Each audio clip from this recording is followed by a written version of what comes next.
Mika, do I get the stories first? Probably not. No. All right. Well, Mika, it was a great ball game, and I know talking to Madeline. I mean, someday you'll realize how good a game it was. I know it hurts right now. What was the hardest part about this game for you guys? I think the hardest part of the game was probably losing our lead in the first and second quarter. We just had a lot of turnovers, and we let them have a lot of fast break layups. So I think just being up for that long and then losing a lead, but it was still a good game. It wasn't easy to be the ball handler in this game, was it? Not at all. They were really quick, and I don't know.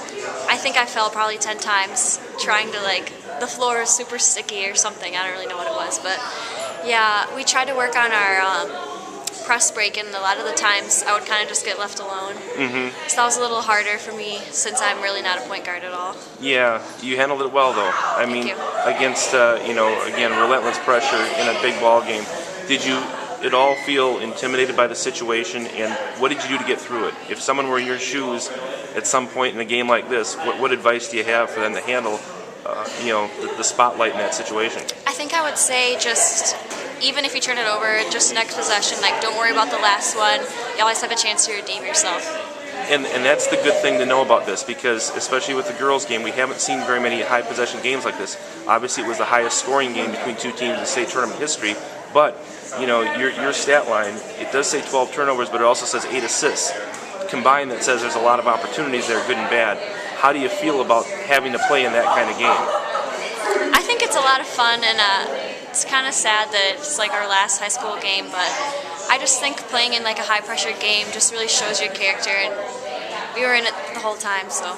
And you've been with these girls so long, and I'm not asking you to put one, pick one and ignore others, but if there was one girl whose character was exposed in a good way tonight, who do you feel, was there one girl that really stepped up in your mind that kept you in the ball game when you thought maybe you were teetering on not being in it?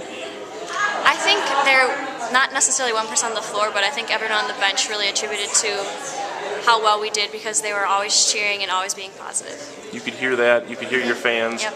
And you could hear the gym really erupt as that fourth quarter unfolded. I mean, it was 27-23 third quarter, 24-22 fourth quarter. That's a game for most nights, isn't it? Yeah, I feel like it was just so much of a faster paced game. Each team was playing faster than they usually do, and a lot of times their shots fell.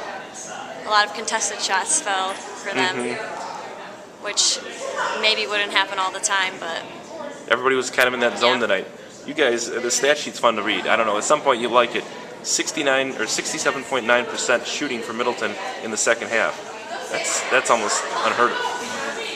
I just think that the fact that we were so into it, we just honed in on the things that they were taking away from us, which meant they also gave us something else. So we got a lot of drive-in dishes, right into the basket to Liz. And I think just because they were putting so much pressure on the top, and then once their big girl had to help, they left her wide open. Yeah, there were, out of those 8 assists, there were some that were almost too easy, weren't they? I mean, it was you almost like you had to pinch yourself. Was she that wide open? But that's your offense working, isn't it? Yep.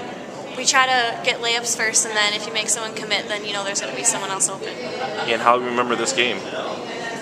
For the craziness of it? Probably the bruises that I will have. You'll remember it for a few weeks to come, won't you? Yep. All right, well, Mika, great job, great season. Thank you.